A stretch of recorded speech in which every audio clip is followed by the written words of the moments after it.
లక్ష్మి గారు నమస్తే. నమస్తే. ఈరోజు మనం కార్తీక మాసంలో 20వ రోజు పంచమి. ఆ రోజు పూజ విధానం ఎలా ఉంటుంది? ఈ రోజున మామూలుగా నిత్య పూజ చేసుకున్నట్టుగా దీపారాధన చేసుకోవడం, నెల రోజులు కూడా స్నానం కానీ దీపం కానీ దానం కానీ ఏది చేసుకుంటాం అవన్నీ చేసుకున్న తర్వాత చీమలకు ఆహారం ఇవ్వమని చెప్తారు.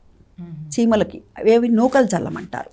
ఈ నూకలు చల్లటం వల్ల ఏమిటంటే మనం శుక్లపక్షంలో ఏమనుకున్నాము, ఈ నూకలు తీసుకొని రోకలి అని ఆహారం కావాలనుకునే వారికి, ఈ నూకలు తీసుకొని మూకొలి అని పిల్లలు కావాల్సిన వాళ్ళకని అడిగారు. అదేవిధంగా ఇక్కడ ఈరోజు చీమలకు చల్లమని చెప్తారు. ఈ చీమలకు చల్లటం వల్ల మనకి శుభం జరుగుతుంది.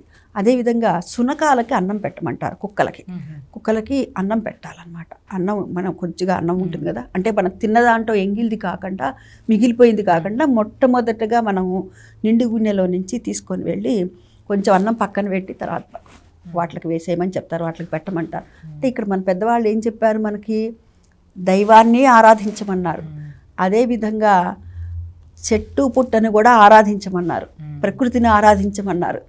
ఆ తర్వాత ఇవాళ ఏం చెప్పారు, పశుపక్షాదుల్ని కూడాను, అన్ని మూగజీవుల్ని కూడాను మీరు ఆరాధించండి, మూగజీవులకు కూడాను మీరు ఆహారాన్ని ఇవ్వండి అని చెప్పారనమాట. అంటే వేటికి కూడా బాధ కలిగించకండి.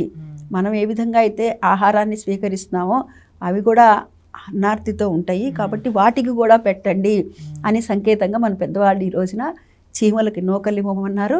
అదేవిధంగా సునకాలకి అన్నం పెట్టమన్నారు. ఈ 2 పనులు చేయాలి ఈరోజు.